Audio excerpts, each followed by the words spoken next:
ആദ്യമായി നമ്മുടെ ഇടവക ദേവാലയത്തിൻ്റെ ശതാബ്ദി ആഘോഷത്തിൻ്റെ മംഗളങ്ങൾ നിങ്ങൾക്കെല്ലാവർക്കും സ്നേഹപൂർവ്വം ആശംസിക്കുന്നു. കഴിഞ്ഞ ഒരു വർഷം നീണ്ടു നിന്ന ശതാബ്ദി ആചരണത്തിലൂടെ ദൈവം നമുക്ക് നൽകിയ എല്ലാ കൃപകൾക്കും നമുക്ക് ദൈവത്തിന് നന്ദി പറയാം.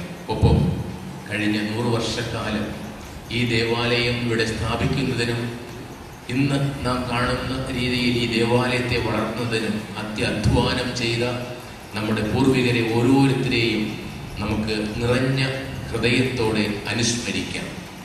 ഈ ദേവാലയത്തിൽ ശുശ്രൂഷ ചെയ്ത ബഹുമാനപ്പെട്ട വൈദികരെയും സമർപ്പിതരെയും ഒപ്പം അവരോട് ചേർന്ന് ഈ ദേവാലയത്തിൻ്റെയും ഇടവകയുടെയും വളർച്ചയ്ക്ക് വേണ്ടി യത്നിച്ച എല്ലാവരെയും കൃതജ്ഞതാപൂർവം ഈ ബലിയിൽ ദൈവത്തിന് നമുക്ക് സമർപ്പിക്കാം.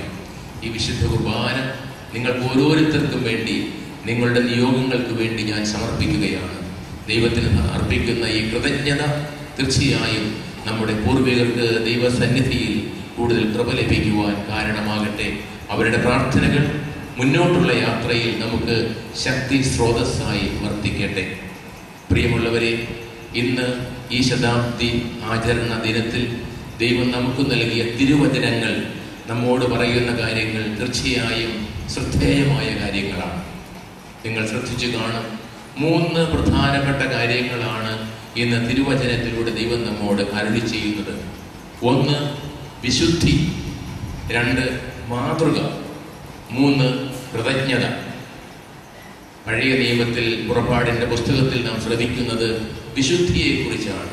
ദൈവം നമ്മോട് പറയുന്നു, നിങ്ങൾ വിശുദ്ധി ഉള്ളവരായിരിക്കുവിൻ.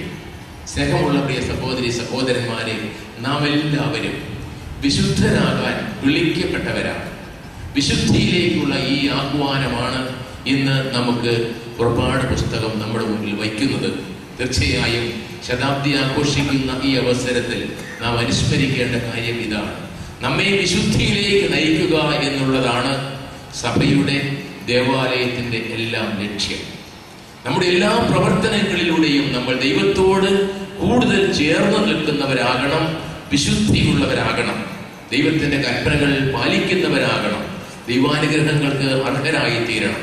അതുകൊണ്ട് ജീവിത വിശുദ്ധിയെക്കുറിച്ചുള്ള ഈ പ്രബോധനം തീർച്ചയായും പുതിയ നൂറ്റാണ്ടിലേക്ക് അല്ലെങ്കിൽ അടുത്ത പുതിയ ശതാബ്ദിയിലേക്ക് നീങ്ങുന്ന കാലെടുത്ത് വയ്ക്കുന്ന നമുക്കുള്ള വലിയ ഒരു ഉപദേശമാണ്.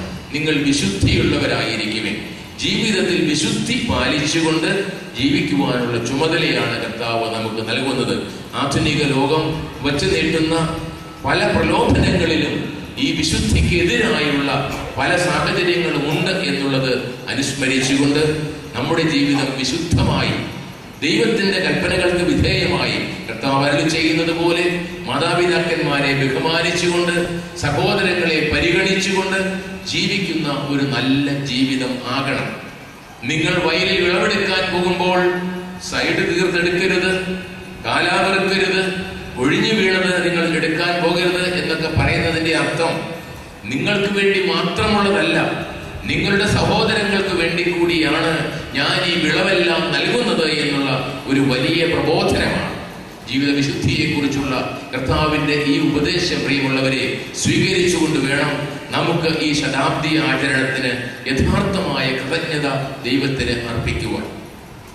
വിശുദ്ധ പൗലോസ് അപ്പോസ്തലൻ തെസ്സലോനിക്കായിലെ സഭയ്ക്കെഴുതിയ ലേഖനത്തിലൂടെ നമ്മോട് പറയുന്നത്, നിങ്ങൾ ഞങ്ങളെ അനുകരിക്കുക, ഞങ്ങളെ മാതൃകയാക്കുക എന്നാണ്. കാരണം സ്വന്തം കൈകൊണ്ട് അധ്വാനിച്ച് തങ്ങളുടെ ജീവിതം നിറവേറ്റുകയും അതേസമയം സുവിശേഷത്തിനായി തങ്ങളെ തന്നെ സമർപ്പിക്കുകയും ചെയ്ത ആ അപ്പസ്തോലന്മാരുടെ മാതൃക നമുക്കെല്ലാവർക്കും പ്രചോദനമാകണം. ചുരുക്കി പറഞ്ഞാൽ നാം എല്ലാവരും മറ്റുള്ളവർക്ക് മാതൃകയായി ജീവിക്കുവാൻ വിളിക്കപ്പെട്ടവരാണ്. ജീവിത വിശുദ്ധി കൊണ്ട് നമ്മുടെ ചുറ്റുപാടുമുള്ളവർക്ക് മാതൃകയാകുവാൻ, പ്രചോദനമാകുവാൻ, പ്രോത്സാഹനം നൽകുവാൻ നമുക്കുള്ള ചുമതലയെക്കുറിച്ച് അപ്പസ്തോലൻ നമ്മെ അനുസ്മരിപ്പിക്കുകയാണ്. നമ്മുടെ ജീവിതം സുവിശേഷത്തിന്റെ നിരന്തരമായ പ്രഘോഷണമാകണം. അത് ജീവിത മാതൃകയിലൂടെ ആവണം എന്നുള്ളതാണ് ഏറെ പ്രധാനപ്പെട്ട കാര്യം. പ്രിയ മാതാപിതാക്കളെ, ശതാബ്ദി ആഘോഷിക്കുന്ന ഈ ഇടവക സമൂഹം മുന്നോട്ട് പോകുന്നത് നിങ്ങളുടെ നല്ല മാതൃകകൾ, ക്രൈസ്തവ ജീവിതത്തിന്റെ ഉദാത്തമായ മാതൃകകൾ നമ്മുടെ കുഞ്ഞുങ്ങൾക്ക് നൽകിക്കൊണ്ടാകണം. അങ്ങനെ നമ്മുടെ കുഞ്ഞുങ്ങൾ ഓരോരുത്തരും ക്രിസ്തീയ ജീവിതത്തിന്റെ മഹത്വവും അതിന്റെ മനോഹാരിതയും മനസ്സിലാക്കി ജീവിക്കണം.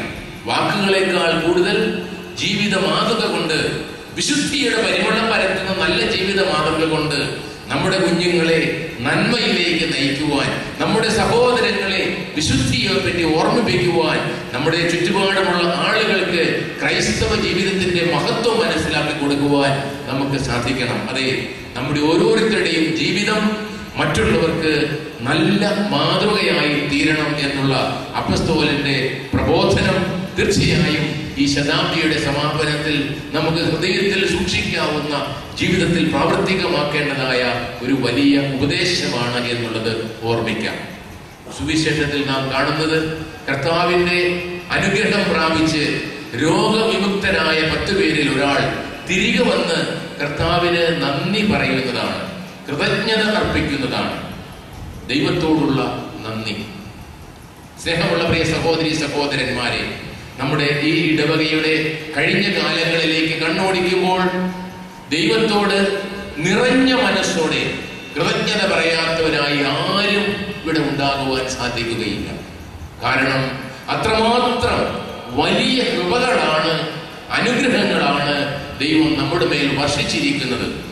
അവയെല്ലാം എന്റെ നേട്ടമാണ്, എന്റെ അധ്വാന ഫലമാണ്, എന്റെ പ്രയത്ന ഫലമാണ് എന്നുള്ള തെറ്റായ ചിന്താഗതി മാറ്റിയിട്ട് ദൈവത്തിന്റെ ദാനമാണ് എന്നുള്ള കൃതജ്ഞതാ നിർഭരമായ ഒരു ഹൃദയമാണ് നമുക്ക് ഉണ്ടാകേണ്ടത്.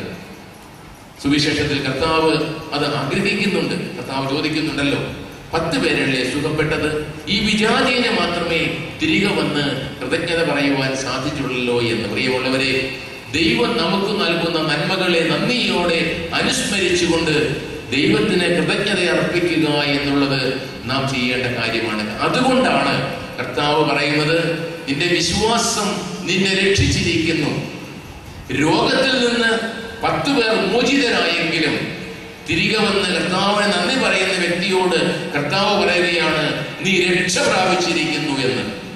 അതുകൊണ്ട് ജീവിതത്തിലെ താൽക്കാലിക സാഹചര്യങ്ങളിൽ നമുക്ക് ലഭിക്കുന്ന ദൈവാനുഗ്രഹങ്ങൾക്കപ്പുറം യഥാർത്ഥ രക്ഷയുടെ ആ തലത്തിലേക്ക് നാം ഉയർത്തപ്പെടുന്നത് ദൈവത്തോടുള്ള കൃതജ്ഞതയിലൂടെയാണ് എന്ന കാര്യം പ്രത്യേകമായിട്ട് നാം അനുസ്മരിക്കണം. അതുകൊണ്ട് ശതാബ്ദിയായി ഘോഷിക്കുന്ന ഈ അവസരത്തിൽ നമ്മുടെ പരിചയത്തിനായി നൽകപ്പെട്ട ഈ തിരുവചനങ്ങൾ തീർച്ചയായും നമുക്ക് ഹൃദയത്തിൽ സൂക്ഷിക്കാം, ജീവിതത്തിൽ എന്നെന്നും അനുസ്മരിക്കാം. വിശുദ്ധരായി ജീവിക്കുക, നല്ല മാതൃക നൽകിക്കൊണ്ട് നമ്മുടെ ജീവിതങ്ങളെ ധന്യമാക്കുക, ദൈവത്തോട് എന്നും നന്ദിയുള്ളവരായി വർത്തിക്കുക. ആ കൃതജ്ഞത നമുക്ക് ജീവിതത്തിൽ പ്രകാശിപ്പിക്കുവാനായിട്ട് സാധിക്കാം. നിങ്ങൾക്കറിയാവുന്നത് പോലെ ഇന്ന് ഈ ഇടവകയിലെ നമ്മുടെ ഇടയ സന്ദർശനം നടക്കുന്ന ദിവസമാണ്. പാരിഷ് കൗൺസിൽ അംഗങ്ങളുമായി, വിവിധ ഭക്ത സംഘടനകളുമായി, നമ്മുടെ ഇടവകയിൽ പ്രവർത്തിക്കുന്ന സംഘടനകളുമായിട്ടൊക്കെ വളരെ നേരം സംസാരിക്കുകയും ചർച്ച ചെയ്യുകയും ചെയ്തു.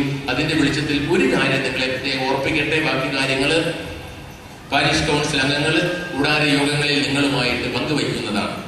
നമ്മുടെ യുവജനങ്ങൾ നല്ല യുവജനങ്ങളാണ്.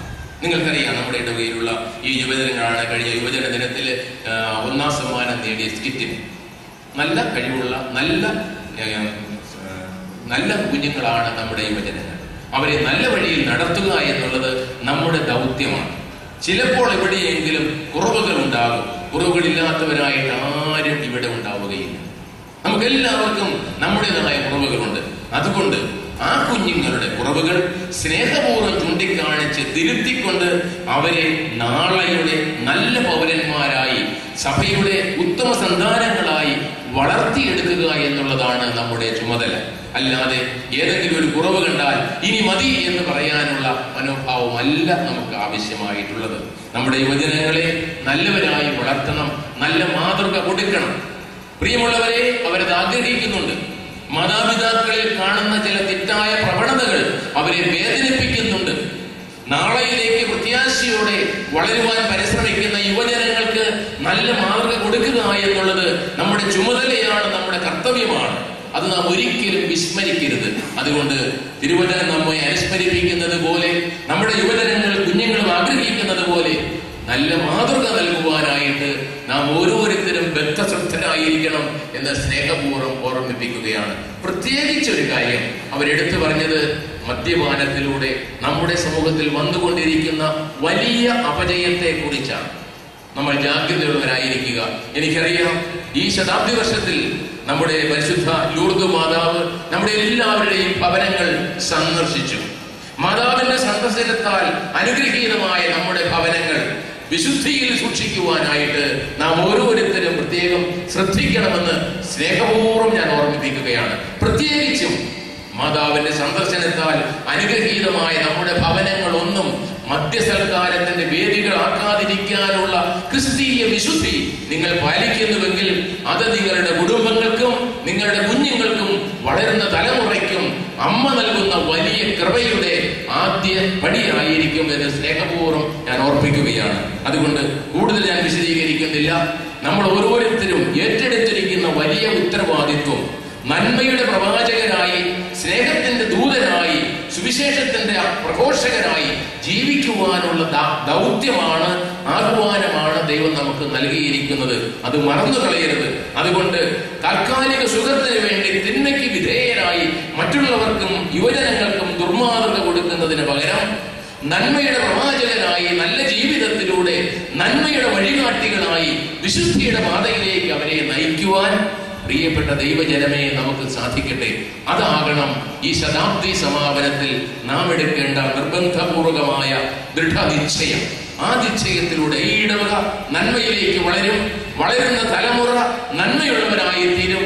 അവരുടെ കഴിവുകൾ അവർ നമുക്ക് വേണ്ടി, നമ്മുടെ നന്മയ്ക്ക് വേണ്ടി, ഇടവകയ്ക്ക് വേണ്ടി, പൊതുസമൂഹത്തിന് വേണ്ടി നൽകുമ്പോൾ അതിലൂടെ ധാരാളം കൃപകൾ വർഷിക്കപ്പെടുകയും ചെയ്യും. അതിനായിട്ട് നമുക്ക് പ്രാർത്ഥിക്കാം. പരിശുദ്ധ അമ്മയുടെ അനുഗ്രഹം നമുക്ക് പ്രാർത്ഥിക്കാം. പരിശുദ്ധ കന്യകാമാതാവിന്റെ സ്വർഗാരോഹണ തിരുനാളിന്റെ നിറവിൽ ലൂർദ് മാതാവിന് പ്രത്യേകമായി പ്രതിഷ്ഠിക്കപ്പെട്ട 100 വർഷം പൂർത്തിയാക്കുന്ന ഈ ഇടവക ദേവാലയം അതിന്റെ വിശുദ്ധിയിൽ പ്രശോഭിക്കട്ടെ.